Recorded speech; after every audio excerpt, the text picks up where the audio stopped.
Bom dia a todos. É com grande alegria que eu venho a essa casa.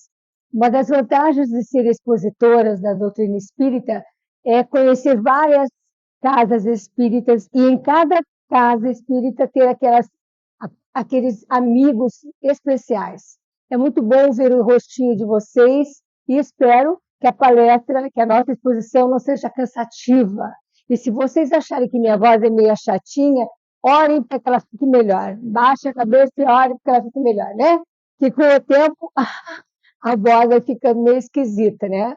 Então, o tema de hoje foi especialmente escolhido em função deste momento que o planeta Terra está passando, né?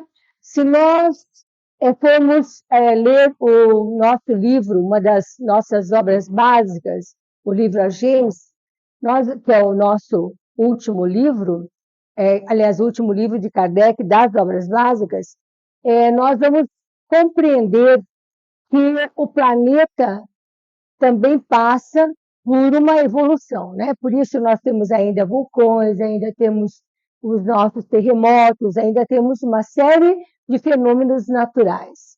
Mas sabemos também que neste momento em que nós estamos evoluindo, nós vamos ter muitas ainda tragédias morais. E me parece que as tragédias morais, elas nos chocam tanto quanto aquelas tragédias naturais. Eu vou dar um exemplo para vocês. Nós tivemos a inundação lá no Rio Grande do Sul e ficamos altamente compadecidos daquelas pessoas que, além de perderem os bens materiais, perderam seus amores, né? Muita gente desapareceu naquela tragédia. E o que acontece? Logo depois do primeiro choque, começaram a aparecer as tragédias morais, gente.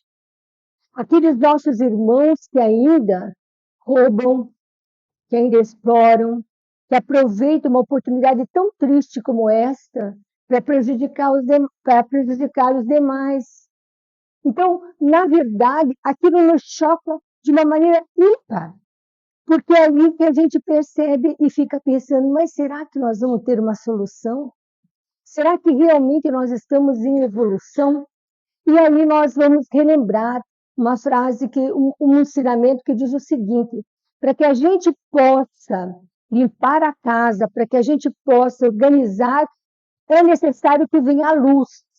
Mas a luz, ela tem uma vantagem, ela mostra as nossas imperfeições, ela mostra aquilo que nós ainda não conseguimos limpar. E é neste momento que nós estamos passando. E o interessante é que cada um de nós também irá passar por aflições naturais de quem está no planeta, né? Nós temos aqui aflições que são, por exemplo, quem tem um corpo, naturalmente, por consequência, poderá ter dor, né? É difícil você conversar com um idoso, gente. Já vou dar uma notícia para os novinhos. É difícil você conversar com o idoso que ele não se queixa de dor. Outros idosos que eu conheço, com exceção de um, que tem 101, não me pergunte qual é o segredo dela, 101 anos e não tem dor.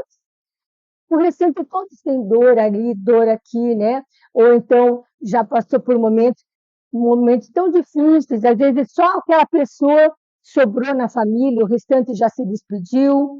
Então, nós vamos passar por diversas aflições e por isso nós precisamos entender o porquê de passarmos. O primeiro ponto que nós temos que lembrar é que aqui no planeta Terra é o mundo de expiação e provas. Então, aqui nós estamos sujeitos a várias aflições. Jesus já deixou registrado no seu evangelho: no mundo só tereis aflições. Ele foi um pouquinho pessimista, né? Só tereis aflições, né? Mas é a realidade, não é isso? Mas ele diz: tem de bom ânimo, que eu venci o mundo. Então ele é nosso modelo e guia, né? Guia porque vai nos dar o caminho, e modelo porque nós temos que, é o nosso exemplo, teremos que seguir.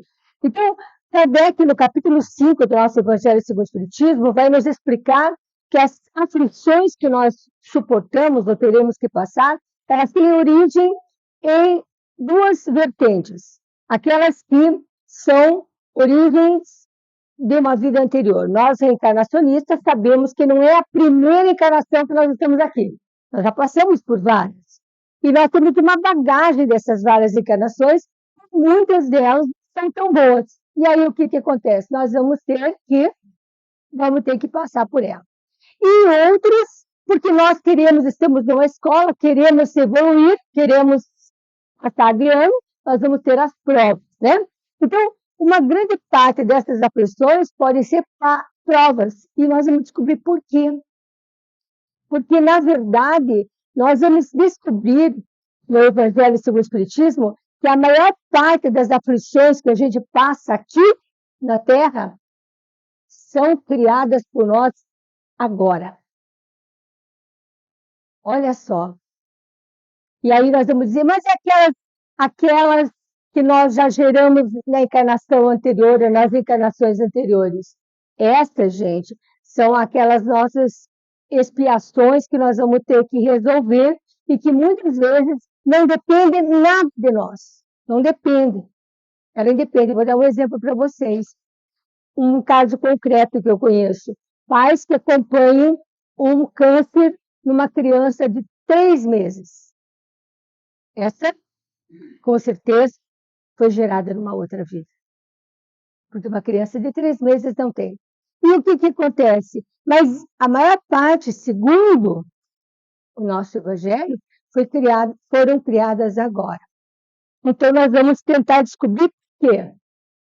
Por que nós vamos caminhando e gerando algumas aflições para o futuro agora, para o futuro de amanhã. Então, nós vamos ver aqui. Se vocês forem no livro O Espiritismo em sua expressão mais simples, se vocês não conhecem esse livro, conheçam, porque é bem interessante. Ele vai nos dar vários esclarecimentos e vários princípios espíritas, é um livro pouco conhecido, tá? É de Allan Kardec também. No item 40, ele vai dizer assim, as aflições na Terra são os remédios da alma. Elas salvam para o futuro, como uma operação cirúrgica dolorosa salva a vida de um doente, ele devolve a saúde. E por isso que o Cristo disse, bem-aventurados os aflitos, pois eles serão consolados. O que ele está dizendo? Toda aflição que nós passamos é um instrumento, tem uma necessidade. É uma necessidade nós passarmos por aquilo, para que nós consigamos ficar mais fortes e superarmos. Então ele coloca lá. É por isso que Jesus falou que bem-aventurado. O que ele está querendo dizer para nós? A gente se consola. Porque ela é justa, gente. A pior coisa de nós estarmos passando por uma dor é considerarmos injusta. Aquela história de, mas por que eu tenho isso? Por que aconteceu, né? A gente ainda fica no porquê. Por que está acontecendo isso comigo? Por que de repente uma pessoa cai, fica tetraplégica e eu vou ter que cuidar dela o resto da vida? Então, o que ele diz? O consolo está no seguinte, ela tem uma causa justa. Então, se ela é justa, já fica menos dolorido. E aí ele coloca, o homem é muitas vezes o artífice de sua própria infelicidade neste mundo. Se ele voltar à fonte dos seus infortúnios, verá que a maior parte deles são resultado da sua imprevidência, do seu orgulho e avidez, e por conseguinte da sua infração à lei de Deus. Em síntese, toda infração à lei de Deus vai ter uma consequência funesta. O que significa dizer que quanto mais eu praticar a lei de Deus, mais eu vou ter consequências boas. Aonde está a lei de Deus? Segundo o nosso livro dos Espíritos, na nossa consciência. Mas por que os Espíritos precisaram relembrar? Porque nós esquecemos. Mas por que nós esquecemos? Porque nós ainda temos instintos. E quando nós não temos a educação dos nossos instintos, a disciplina para os instintos, o que vai acontecendo? Nós vamos infringindo a lei. O nosso instinto de conservação, ele nos faz com que nós sejamos egoístas, naturalmente egoístas. Só que quando você trabalha o seu egoísmo em direção ao bem, você vai conseguindo se libertar do egoísmo. O egoísmo é quando você é o centro de tudo. Tudo tem que ser para você. Tudo você quer primeiro. Você se sente com o direito a... Por exemplo, eu sempre... O que nós mais almejamos? Ser felizes. Mas muitos de nós, para obter a felicidade, causam felicidade nos demais. Nos demais. Nós vamos, eu queria fazer uma parêntese aqui, todo livro que eu vou citar, por exemplo, estou citando o livro e tal, no final eu coloco a capa da obra e os itens que eu tirei, tá? Porque se vocês não conseguirem pegar, depois vocês vão, no final eu coloco. Então, o que acontece? Todos os relatos, vocês sabem que os relatos dos espíritos que estiveram encarnados aqui na Terra, que voltam para contar a história para cada um de nós, que se tornam essas obras recebidas pela mediunidade, eles trazem para nós lições de vida, gente. E a maioria diz assim, ao chegar no mundo espiritual, percebi que causei isto a alguém, causei aquilo ao que outro.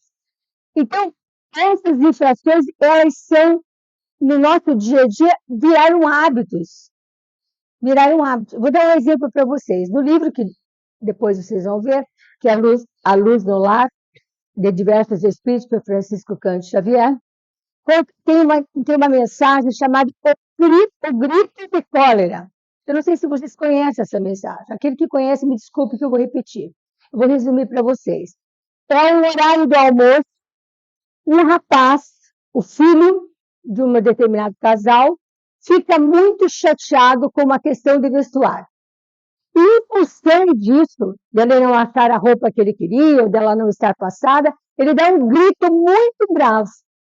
E aquele grito perturba a mãe, que com certeza estava trabalhando muito, estava cansada já, arrumando ali, preparando o almoço.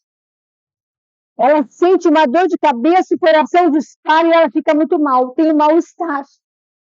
E aquele mal-estar que ela tem faz com que as filhas que estavam ajudando naquele momento corram para auxiliar, para acolhê-la.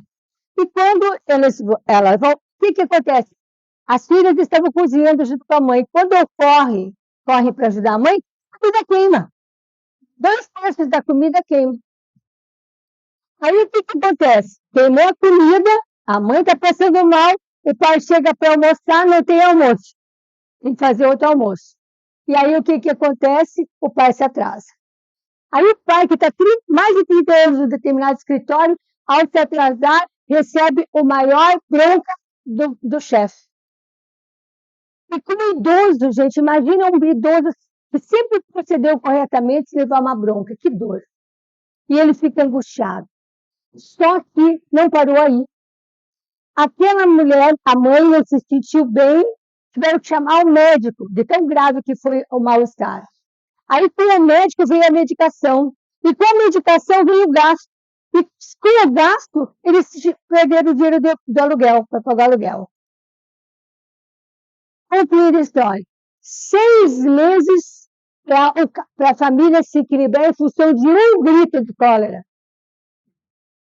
6 meses para toda uma família poder se equilibrar depois de um único grito de cólera de um rapaz mal educado que não sabe compreender, muitas vezes, a sua própria dificuldade. E eu me pergunto, meu Deus, que todos aqueles com quem eu gritei me perdoem, porque eu devo ter causado muito transtorno. Não é assim? Por quê? Porque, na verdade, gente, a gente não está atento, mas o grito é bom, gente. Não é? Grita. Porque todo mundo grita. Mas, gente, se nós espíritas descobrimos que a lei que nós temos que cumprir é a lei de Deus, por que é que a gente fica justificando os nossos atos com a posição dos outros que às vezes são espíritas. Ou mesmo espíritas e ainda nos dão aqueles considerados bons espíritos, aqueles que se seguram para não se arrastar pelo mal. Então, o que ele vai dizer? Que nós, em cada imperfeição, nós vamos ver lá no Livro dos Espíritos, Kardec vai colocar assim, vai perguntar aos espíritos, na questão 933, assim como quase sempre o homem causador dos seus sofrimentos materiais, também será de seus sofrimentos morais? Ah, então, o material a gente sabe, não cuida bem do direito, do dinheiro vai faltar. Não estudou, talvez não consiga um emprego melhor. Não é isso? Então, a gente sabe que o material depende muito de nós. E os morais? Aí, ele vai colocar. Resposta dos espíritos. Mais ainda, porque os sofrimentos materiais, algumas vezes, independem da vontade, mas o orgulho ferido, a ambição frustrada, a ansiedade da avareza, a inveja, o ciúme, todas as paixões de uma palavra são torturas da alma. Vocês imaginem, eu sei que aqui não tem nenhum cimento, que espírito não é cimento, mas eu vou citar um exemplo daquilo que nós não somos mais, graças a Deus. O ciúme. O ciúme é uma tragédia na vida da pessoa, porque ela vai querer controlar o incontrolável. Não tem como você controlar os passos da pessoa que você ama. E os filhos, então? Tem como controlar os filhos? Não tem como controlar. E aí, o que vai acontecendo? Você não tendo como controlar, você vai sofrendo. Aquilo vai roendo por dentro. Não é assim? E aquele que é orgulhoso, que se sente melhor que todo mundo? No momento que descobre alguém melhor que ele, não sofre? Sofre. E o pior, ele sofre porque ele constantemente se compara com o outro. E é interessante que o orgulhoso nunca se compara com gente maior, sempre com gente menor. Ele sempre se acha melhor que os outros. Né? Então, o que acontece? Qualquer imperfeição ela vai causar um sofrimento. E aí, nós vamos para o livro Céu e Inferno. No livro Céu e Inferno, existe um Código Penal da Vida Futura que eu recomendo que todos vocês leiam, para a gente saber como é que vai chegar na espiritualidade. Porque a gente às vezes pensa assim, não, vou chegar bem. Não, nem sempre, né? Mas a gente tem que ter esperança. E ali dá, então, uma orientação do que vai acontecer conosco no futuro próximo e no futuro mais longe. E diz lá, a completa felicidade, é isso que nós buscamos, frente à perfeição, isto é, a purificação completa do espírito. Nós sabemos que está distante de nós. A purificação está muito longe. Mas a felicidade relativa já é um começo. Aí ele coloca, toda imperfeição é, por sua vez, causa de sofrimento e de privação de gozo. Do mesmo modo que toda perfeição adquirida é fonte de gozo e atenuante de sofrimentos. Então, a cada perfeição, por exemplo, aquele ciumento que disciplina e retira o ciúme, compreendendo que ele não é dono, não tem a posse de ninguém, ele vai sofrer menos. Aquele que aprende a dividir, vamos ver agora nessa tragédia do Rio Grande do Sul. Aquele que já tinha uma vida mais espiritualizada do que material, na perda do bem material ele sofre menos. Mas aquele que vivia o material, que lutava, ele vai sofrer mais, né? Eu me lembro de uma entrevista aqui no Paraná, aqui em Curitiba, quando houve uma inundação de um bairro que era próximo do rio, perguntado por uma senhora, escuta, a senhora perdeu muita coisa? Tinha pouca coisa, não tinha nada. Mas o outro chorando lá, né? A geladeira, a televisão, tudo isso. Estava sofrendo, gente. Porque quanto menos ela tinha, menos perda. Mas ela já tinha compreendido que, na verdade, o importante era ela estar ali inteira. Não é assim? Então, a gente percebe que, na verdade, nós podemos mudar a nossa concepção e ir cada vez mais em direção à felicidade relativa. Então, a cada imperfeição que eu retirar, menos sofrimento. Menos sofrimento. Então, nós já podemos abandonar alguns sofrimentos neste momento. Então, Vamos lá, continuando no Código Penal da Vida Futura. A alma que tiver, por exemplo, 10 imperfeições, sofrerá mais do que aquela que tiver apenas 3 ou 4. Quando dessas 10 imperfeições só lhe restarem um quarto ou a metade, ela sofrerá menos.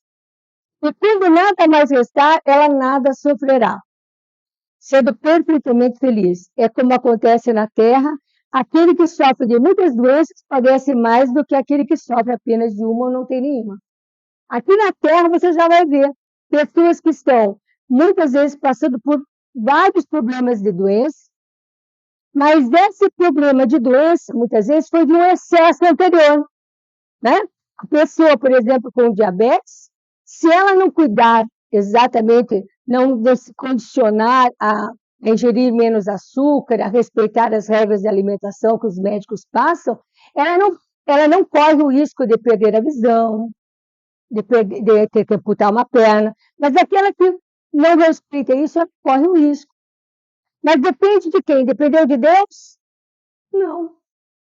Não é isso? Nós temos que perder essa ideia de que Deus é determinista, porque nenhum de nós veio para a Terra para sofrer. Nós viemos para aprender a superar as dores. Nós viemos para cá para aprender a evoluir. E para isso, gente, nós vamos precisar das aflições de uma maneira de nos fortificar, como uma corrida de obstáculo. Quanto mais você se prepara, melhor você vai passando na corrida. Então, nós precisamos de preparo para viver aqui. E uma das regras que nós devemos ter sempre em mente é: qual é a moral que nós devemos seguir? A de Cristo. Ele que nos traz as regras morais, que são as leis de Deus. Então, se eu for me comportar, ou se nós todos nos comportarmos de acordo com as regras sociais, nós vamos ter um problema. Porque nem todas as regras sociais são morais. Nem todas.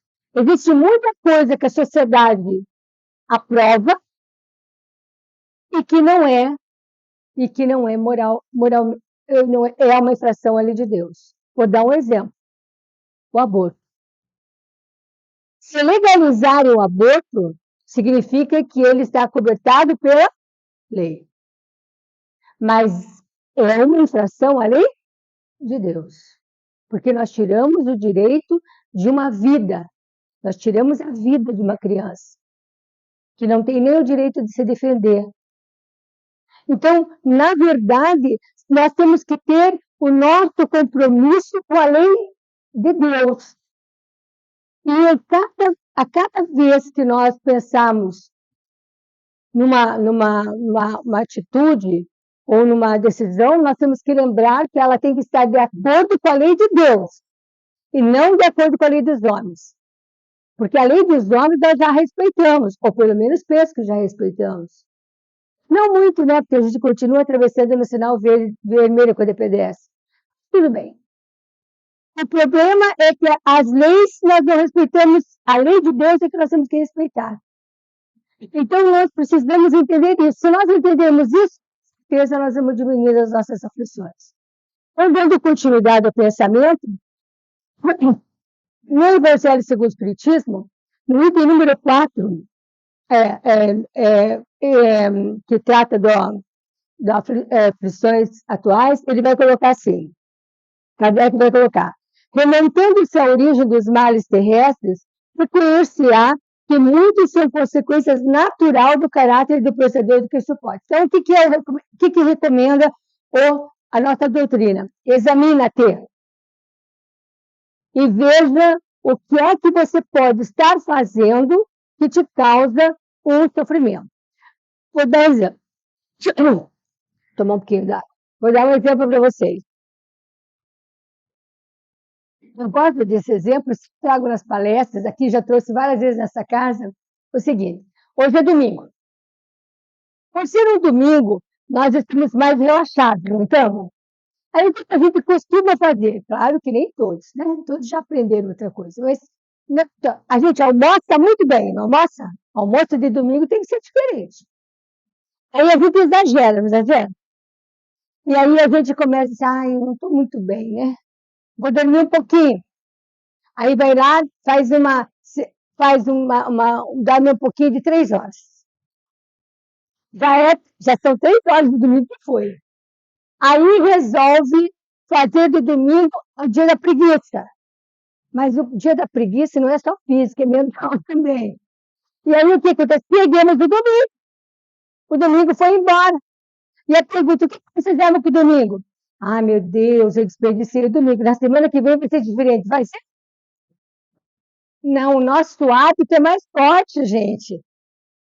Nosso hábito é mais forte. Eu me lembro de quando as pessoas iam em churrascaria, tudo. Mas por que você exagerou? Porque eu estava pagando. Então, por que tinha que exagerar? Mas escute, mas isso vai prejudicar teu estômago, tua digestão. Mas eu estava pagando. Não é assim? Então, nós temos hábitos que não percebemos que não são bons. Se nós conseguirmos examinar os nossos hábitos, talvez a gente consiga eliminar parte do problema que nós vamos enfrentando. Porque o que acontece? Um exagero aqui vai ter consequência. Não é assim? E o desperdício de tempo vai ter consequência? Vai. Porque aí nós desencarnamos e descobrimos que não fizemos metade do que tínhamos que fazer. Né? E o Netflix é um problema. Porque ele ajuda a gente a perder essa metade. Não é isso? Com esses recursos que nós temos hoje, eu vejo pessoas ficando 1, 2, 3 horas no celular. Por isso que alguns médicos que estão ficando mais com a cabeça mais para frente. Não é assim? Porque, na verdade, nós estamos distraídos, gente. Nós estamos ficando muito distraídos. Aí tem que ficar vendo doutrina espírita? Não, gente. Tudo que for construtivo, tudo que for bom, a gente tem que ver, tem que estudar. Quantos programas bons existem? Mas vejam como é interessante. Como nós ainda gostamos do mal. A tragédia do Rio Grande do Sul é um exemplo. Gente, as provas de solidariedade que houveram com relação ao Rio Grande do Sul foram imensas, mas o que é que ganhou mais sucesso na mídia? As tragédias morais. Elas foram repetidas N vezes. Enquanto o ato de solidariedade era repetido, as tragédias morais eram repetidas com mais constância, porque nós ainda focamos no mal. Quer dizer, nós perdemos ainda muito tempo criticando outros. Ainda nos alimentando desse mal. Gente, se a gente se alimenta do mal, como é que nós vamos achar que esse mundo tem solução? Aí ficamos nós espíritas, nossa, o mundo não tem jeito mesmo. Chegamos até a acreditar no apocalipse, porque, né? Porque, na verdade, a gente está se alimentando do mal. Então, ele diz assim, nós precisamos examinar a nós mesmos. E aí ele vai dar alguns exemplos.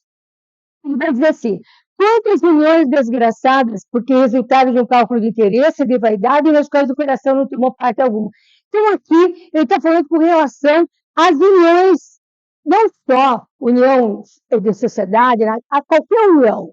E nós vamos perceber que a mais prejudicada dessas é a união conjugal, porque ela, da união conjugal, deriva uma família, vem filhos.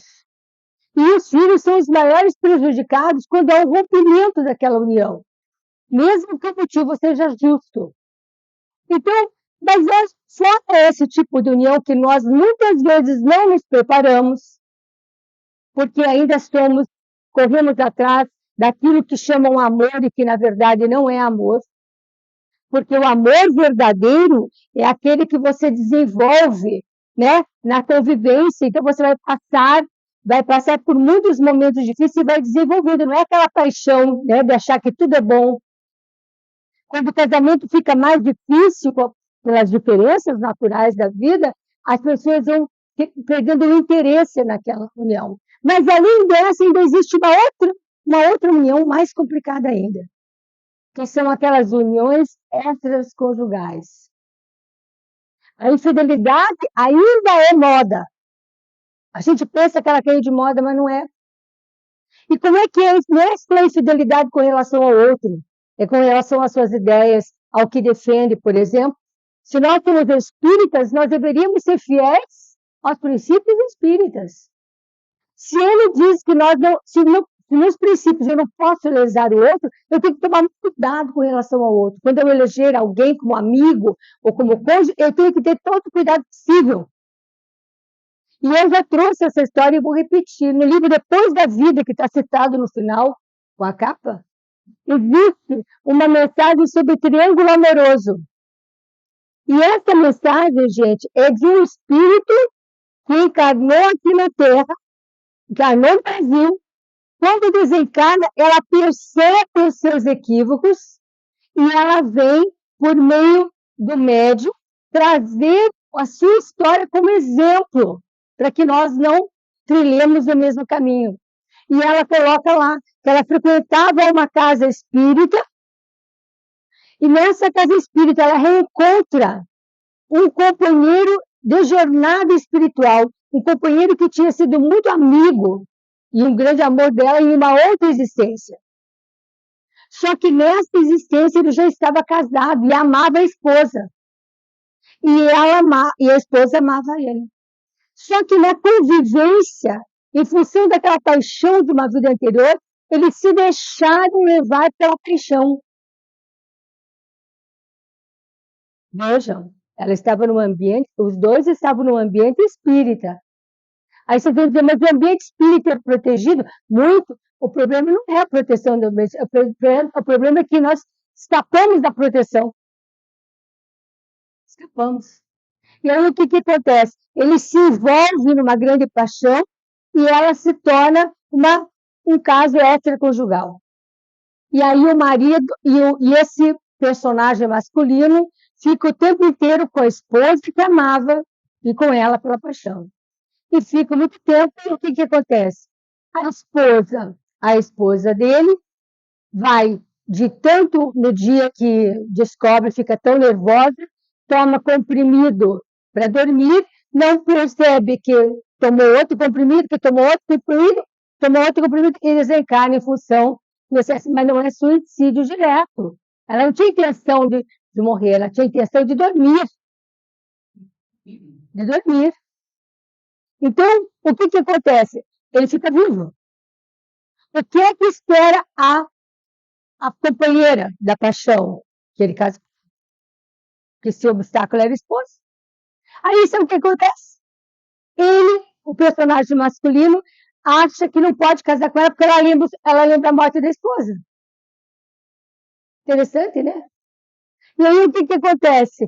Ele vai e se casa com uma outra pessoa. E sabe o que acontece? Ela fica com tanta raiva e tem um choque tão grande que ela tem um AVC e desencarna. Veja, um ato impensado, um ato impensado, um ato impensado. A gente acha interessante, mas quantas vezes a gente aprova e sabe de infidelidade? Ou quantas vezes a gente já fez isso, nessa vida e numa outra? Por isso que a gente não deve julgar. Mas não é aí que eu quero chegar. É que sabe o que acontece? Como é uma grande tragédia, a espiritualidade colabora para que eles possam resgatar imediatamente. Colabora. Porque, vejam, nenhum deles tinha intenção de causar aquelas consequências, não havia intenção. Isso chama-se indisciplina. Indisciplina de comportamento, de emoção. A gente ainda não se disciplinou na emoção, gente. A gente sabe que não pode sentir raiva, mas sente. A gente sabe que tem que perdoar, mas tem gente que diz, não dou. Não quero perdoar. A gente sabe, mas às vezes não consegue educar o sentimento. Trabalhar o sentimento no sentido de fazer aquilo que tem que fazer. A espiritualidade resolve ajudar aqueles personagens. Aí, quando ele casa novamente, ele vai receber as duas filhas, as duas mulheres que ele prejudicou como filhas. E todas elas vêm doentes, gente. Porque ele não aprendeu a amar e respeitar. Sadia vai aprender na dor. Vai resgatar pela dor. Vai receber 2 filhas problemáticas e maternas. Vão resgatar? Vão, gente. Mas vão sofrer? Vão. Precisava passar? Não. Não precisava passar por isso. Eles é que plantaram nesta vida. Mas não precisavam passar por isso. Não precisava, a espiritualidade não precisava retomar aquela situação de uma maneira com que eles conseguissem ficar naquela essência. Mas era urgente.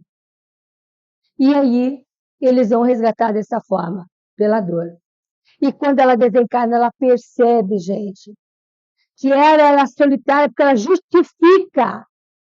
A amante justifica aquele envolvimento porque ela era solitária. Porque ela era uma pessoa sozinha, ela não tinha ninguém. E ele, pela atração irresistível que teve por ela.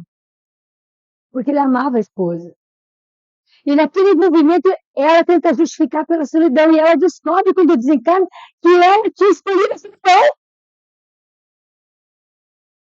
Para poder desenvolver outras áreas da sua personalidade. Quer dizer, embolou todo o meio de campo em função de uma indisciplina emocional.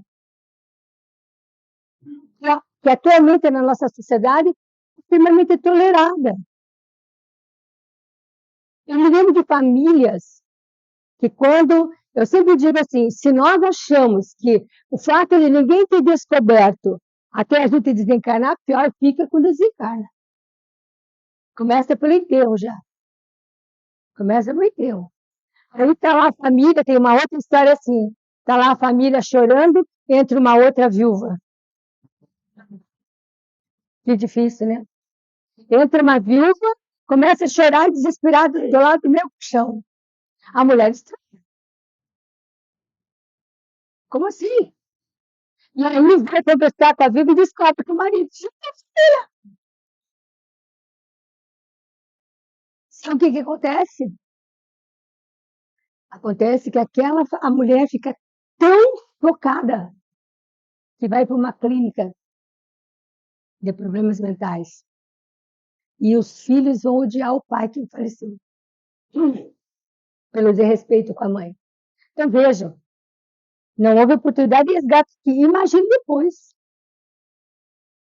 Né?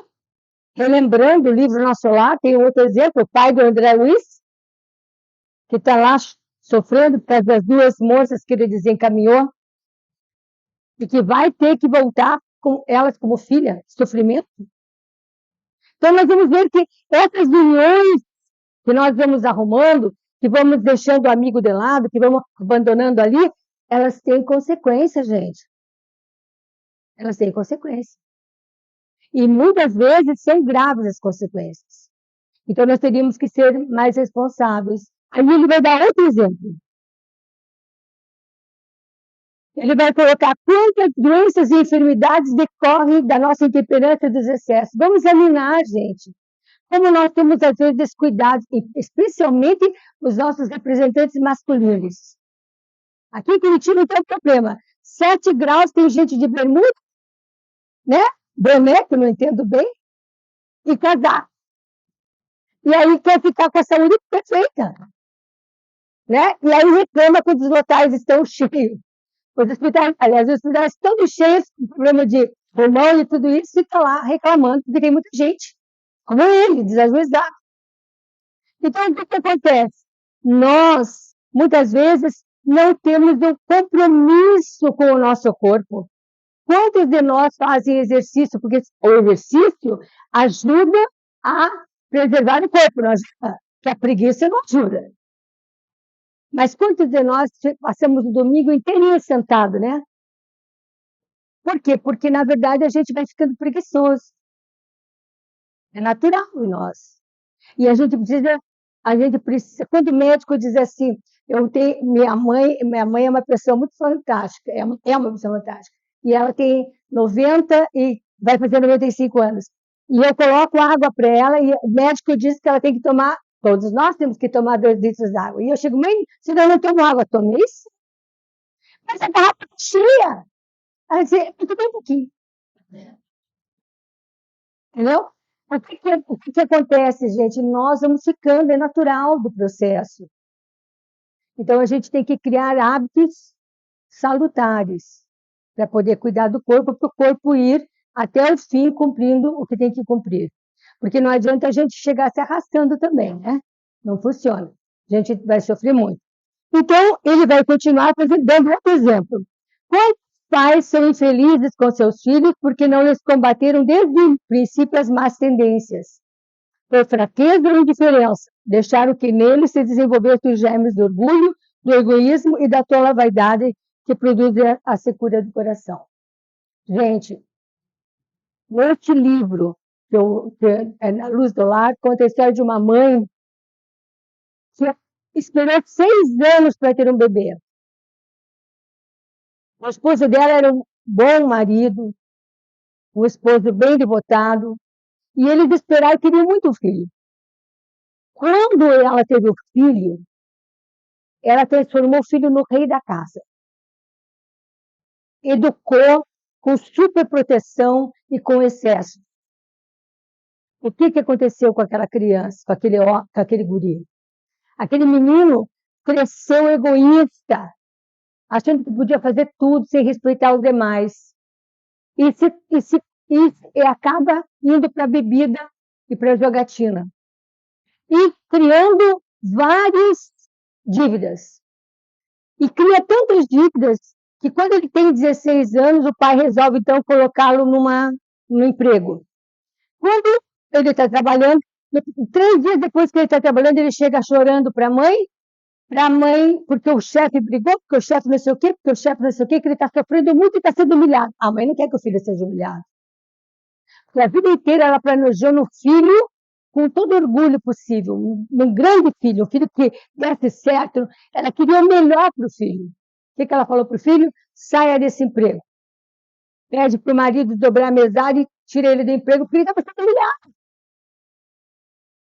Ela não percebeu que ele estava sendo educado pelo patrão, já que ela não educou. O que acontece? Ele continua se envolvendo. Um dia ele se envolve numa grande dívida.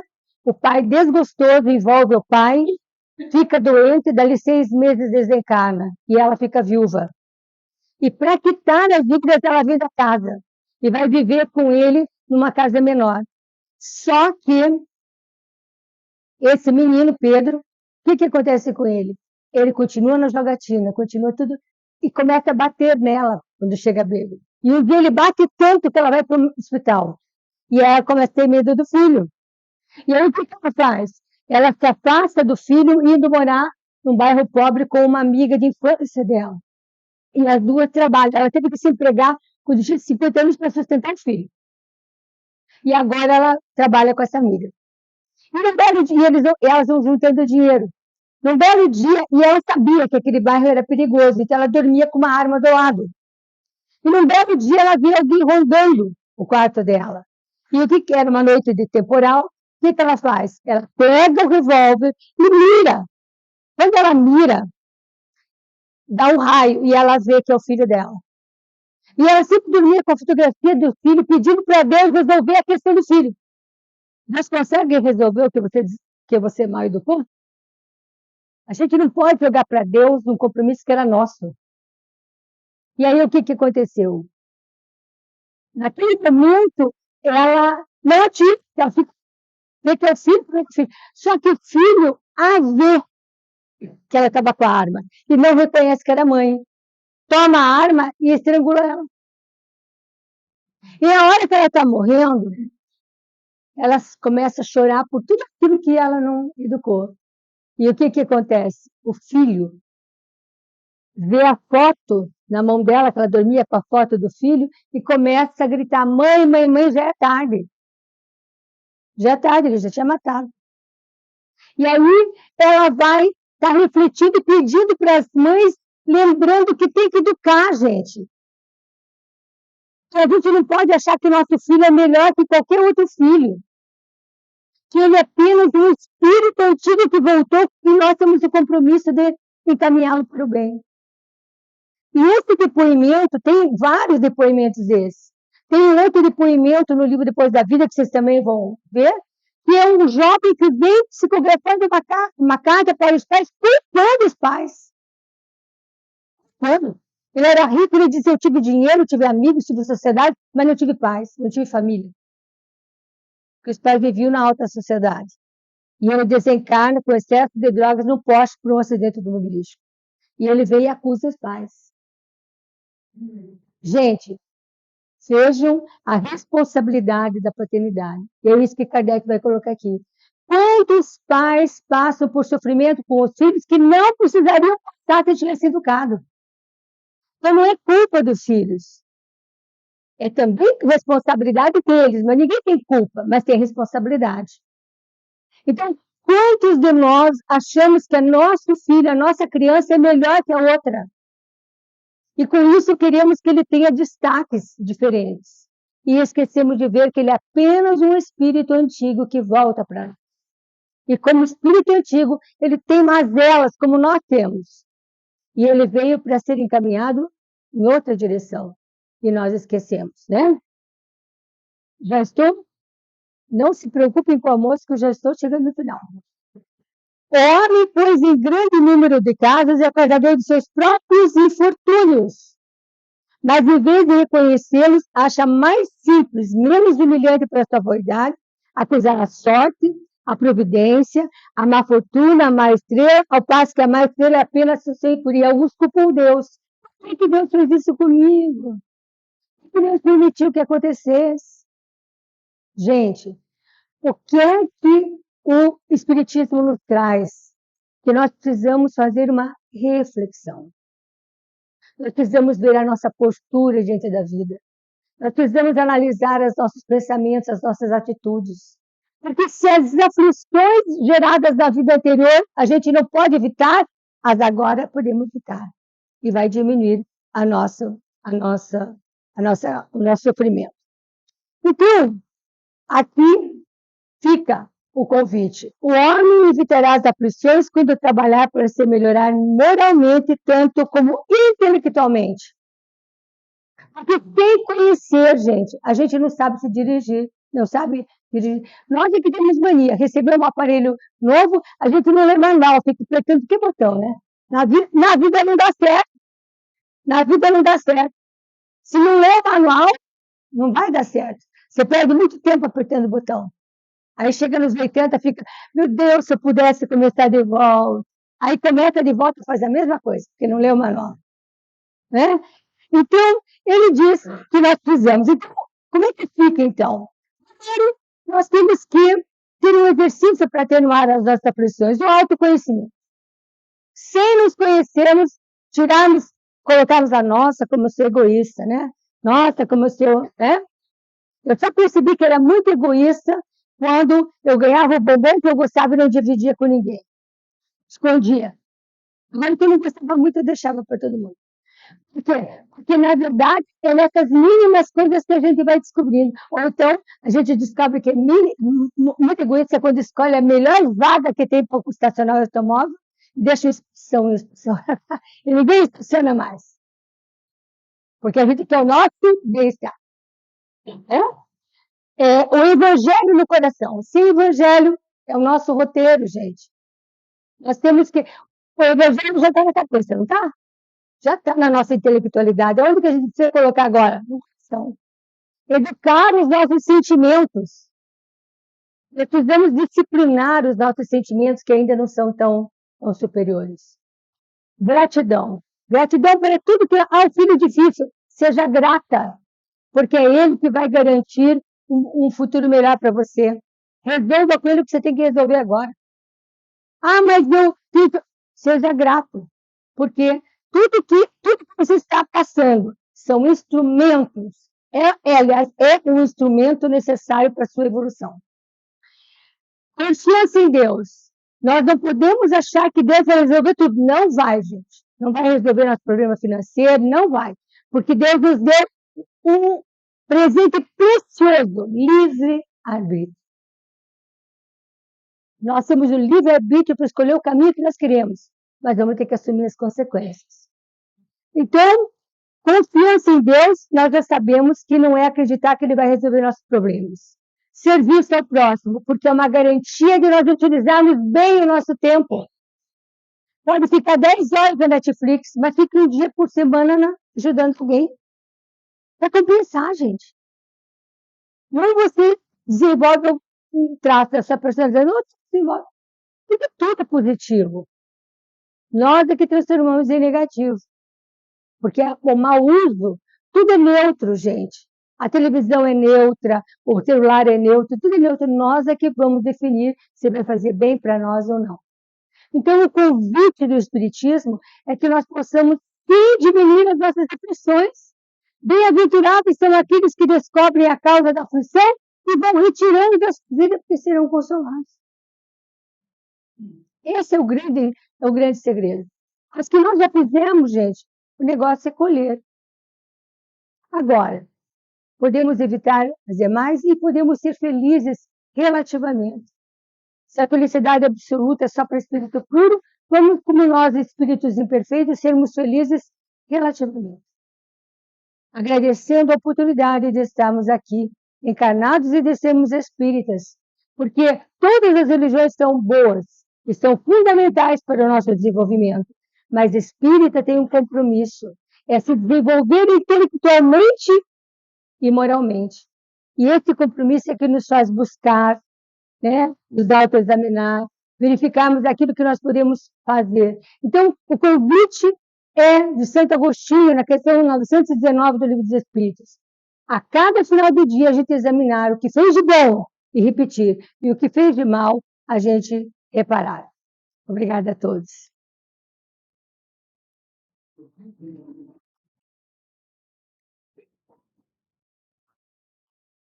Não. Ah, tem os dados escolhidos, isso mesmo. Guilherme aqui lembrou que a idade já chegou. Aqui, ó. Nesse livro, Depois da Vida, Notícias do Além e Triângulo Amoroso, foi o que eu citei. E no livro Luz do Lar, Angústia Materna e o Grito de Cólera. Perfeito? Obrigada, Guilherme.